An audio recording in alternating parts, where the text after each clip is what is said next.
What is happening? I hope you're having a fabulous day. This weekend I was reading a book and I was reminded of something I'd heard a few years ago, and I thought, you know what, that'd be really great to just kind of bring up and talk about, kind of as a suggestion, but I want to pose a question for you. Do you feel stuck?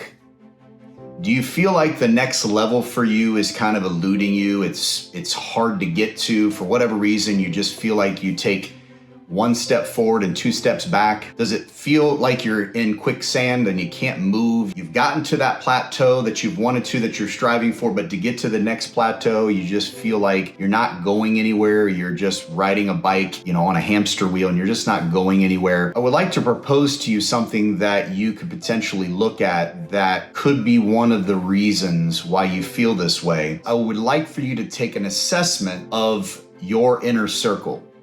What does that mean? And you can break it down. I don't know there's a right or wrong answer, but Jim Rohn said many years ago that you are the byproduct of the average of the 5 people that you hang out with. It could be mentors, it could be friends, it could be acquaintances, it could be somebody in your life that you spend a lot of time. Right? We've talked about it before, where environment is so vitally important. What are you allowing to come into your eyes and into your ears? What is those things that are influencing you? Because guys, whether you think so or not, whether we want to believe it or not, we are being influenced every day. Whether it's social media, whether it's our friends, whether it's mentors, whatever the case may be, there's some sort of influence happening, especially if it's happening repetitively. Maybe not initially when you hear something, but if you hear something enough over and over and over again, there is an influence factor. And so what I'd like for you to do is take an assessment of the 5 people that you spend the most time with. And are those people lighting you up? Is one, at least in the group, where you want to be? It's amazing, and I've said this before, that if you're the smartest guy in your group, it's time for a new group because it's not challenging you, right? I feel like there's always that factor in our lives where we want to lend a hand to those folks that need a helping hand, and I don't disagree. So your circle may be made up of 1 or 2 people that aspire to you. You encourage them, you light them up, you bring a motivation to them.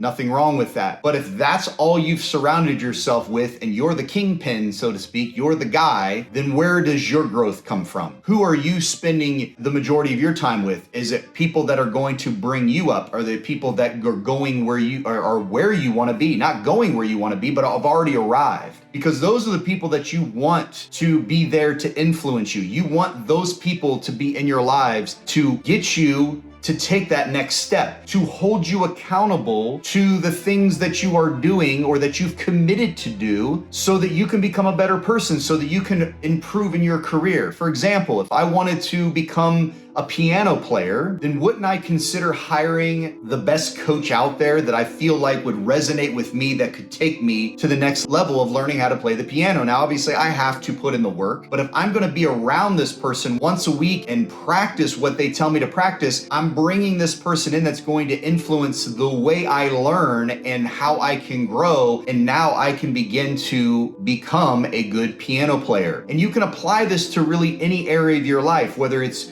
your physical being, you want to get a trainer to take your life to the next level when it comes to your health. You want to hire somebody that's already where you want to be, that has the physique, that has the discipline for their diet, what they put in their mouth, how they're living their lives, the environment that they're putting in. Are they in a high level of stress? Are they in a level of peace? That's the person that you want to begin to have in your lives to influence you. It's so vitally important. We think that it doesn't have an impact. The people that we hang out with, especially somebody that's negative, somebody that's toxic, somebody that constantly wants to gossip and talk about other people, we don't think that that has an impact in our lives, but it absolutely does. There is influence there, especially when it's repetitive and it's happening constantly. That person is beginning to influence you. I've been around people in my life that just want to talk about other people, and not all of a sudden I find myself wanting to talk about other people. And guys, we don't have time for that in our lives. Everybody needs to work out their own stuff. At the end of the day, if you have a goal to accomplish in your lives, then you have no time to worry about what other people are doing. You have no time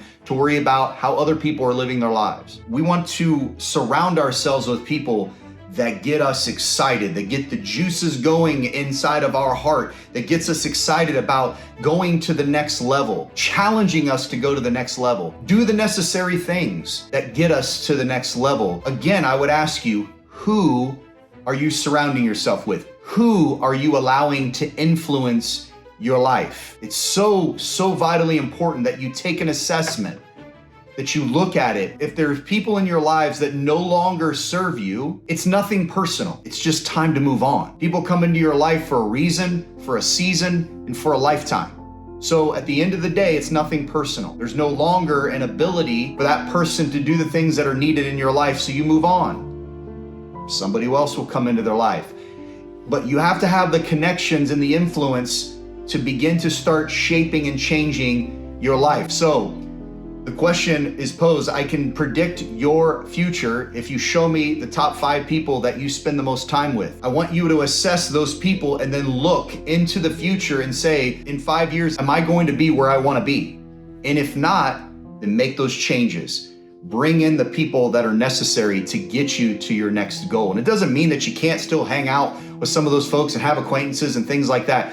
But who are the people that are influencing you the most? Who are you spending the most time with? Who are you allowing to speak into your life? Who are you allowing to encourage you and whatnot? That's the key. I challenge you to do that. Do you feel stuck? Answer that question. You feel stuck, feel like you can't go to the next level?